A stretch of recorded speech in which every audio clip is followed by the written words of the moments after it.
नमस्कार. रामकृष्णारी मंडळी, श्री स्वामी समर्थ. शनिवारी आहे हनुमान जन्मोत्सव. तर या दिवशी आपण असे काही उपाय बघणार आहोत की या उपायामुळे तुमच्या घरातील जी काही वाईट शक्ती आहे, भूत बाधा आहे, ती बाहेर जाणार आहे आणि तुमच्या ज्या कोणत्या अडचणी आहेत त्या अडचणी दूर होणार आहेत. तर बघा, आपण या दिवशी कोणते उपाय करायचे आहेत हे आपण जाणून घेऊया. पण त्याआधी आपण हनुमानांचा जन्म कसा झाला हे थोडक्यात बघूया. बघा, हनुमानांचा जन्म गौतम कन्या अंजनी व सुमितराज केसरी यांच्या पोटी चैत्र महिन्याच्या पौर्णिमेला सूर्योदयापूर्वी झाला. म्हणून या दिवशी सुंठवडा वाटून ठिकठिकाणी हा उत्सव साजरा केला जातो. हनुमानांचा जन्मकाळ सूर्योदयाच्या वेळेचा असल्याने त्यांना पूर्वेकडून वर येणारे लालबुंद सूर्यबिंब दिसले. ते एक सुंदर फळ आहे असे समजून ते गिळंकृत करण्यासाठी विनाविलंब त्यांच्याकडे झेप घेतली, अशी कथा आहे. पवन म्हणजे वायू व त्यांचा मुलगा म्हणून त्यांना पवन पुत्र असे म्हणतात. हनुमानांचा जन्म चैत्र पौर्णिमेला झाला होता.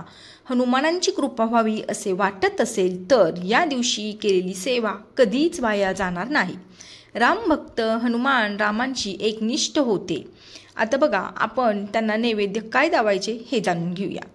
हनुमान जयंतीला आपण जिलेबी, बुंदी किंवा मोतीचूर लाडू त्यांना अतिशय प्रिय होते.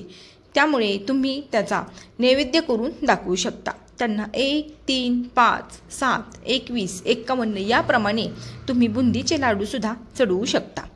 तुम्हाला जर काही तंत्र, बाहेरील बांधा असा काही त्रास होत असेल तर तुम्ही त्रिकोणी कलरचा एक लाल झेंडा, त्याच्यावर जय श्रीराम लिहून तुमच्या घराच्या छतावर तुम्ही लावू शकता. पण त्या झेंड्याची तुम्हाला काळजी घ्यायची आहे. तो झेंडा तुम्हाला कधीच पायाखाली येऊ द्यायचा नाही. त्याच्यावर धूळ माती बसू द्यायची नाही. त्या झेंड्याचा अपमान होईल असं तुम्हाला अपमान होणार नाही याची तुम्हाला काळजी घ्यायची आहे. म्हणजे बघा, त्याच्यावर कोणाचाही पाय पडणार नाही अशी तुम्हाला काळजी घ्यायची आहे. हा झेंडा जर तुम्ही लावला तर तुमच्या घरातील जी कोणती वाईट शक्ती आहे ती बाहेर निघून जाणार आहे. त्यामुळे हा उपाय तुम्ही नक्की करून बघा. फक्त तुम्हाला त्या झेंड्याची काळजी घ्यायची आहे. बघा, तुम्हाला जर वेळ मिळाला तर या दिवशी तुम्हाला हनुमान चालिसेचं पाठ करायचे आहेत. 1, 3, 5, 21 असं तुम्ही करू शकता. तुम्हाला जसा वेळ मिळेल तसं तुम्ही या दिवशी हनुमान चालिसेचं पठण करू शकता.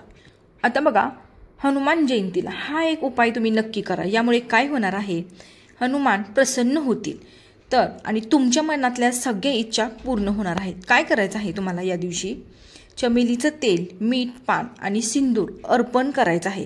असे केल्याने तुमचं दुःख, कष्ट नाहीसं होऊन तुमच्या मनातील सर्व इच्छा पूर्ण होणार आहेत. बघा, शक्तीची देवता, बुद्धीची देवता हनुमान देवता आहेत. आजही सूक्ष्म रूपात आहेत हनुमान देवता आणि विशाल रूपातही आहेत. बघा, ज्यावेळेस त्यांचे भक्त काही संकटात असतात, अडचणीत असतात, त्यावेळेस ते सूक्ष्म रूपात येऊन त्यांना नक्कीच मदत करतात. आता बघा, हनुमान पूजेत याच चुका तुम्ही करू नका. तर आपल्याला काय काळजी घ्यायची आहे, हनुमानांची पूजा करताना मांसाहार वर्ज्य करावे. या दिवशी तुम्ही मांसाहार करून पूजा करू नये. पूजा करताना काळी कपडे आणि पांढरी वस्त्र परिधान करू नयेत. तर तुम्हाला लाल, पिवळ्या, भगव्या या कलरचे वस्त्र तुम्हाला परिधान करायचे आहे. तसेच तुम्हाला मद्यपान करायचं नाही. पूजेमध्ये तुम्हाला खंडित मूर्तीची पूजा करायची नाही. या दिवशी जय श्रीराम या मंत्राचा तुम्हाला 108 वेळा जप करायचा आहे. आपल्या छोट्याशा सेवेने हनुमानजी प्रसन्न होऊन तुमच्या इच्छा, मनोकामना पूर्ण करतील. त्यामुळे उद्या सर्वांनी ही सेवा नक्की करा आणि आपली मनोकामना पूर्ण करून घ्या. तुमचं दुःख, कष्ट कमी करा. सेवा ही मन लावून जर केली तर तिचं नक्कीच तुम्हाला फळ मिळणार आहे. तर हा होता छोटासा व्हिडिओ. आवडल्यास लाईक, शेअर आणि सबस्क्राईब करा. तोपर्यंत तुम्हा सर्वांना श्री स्वामी समर्थ.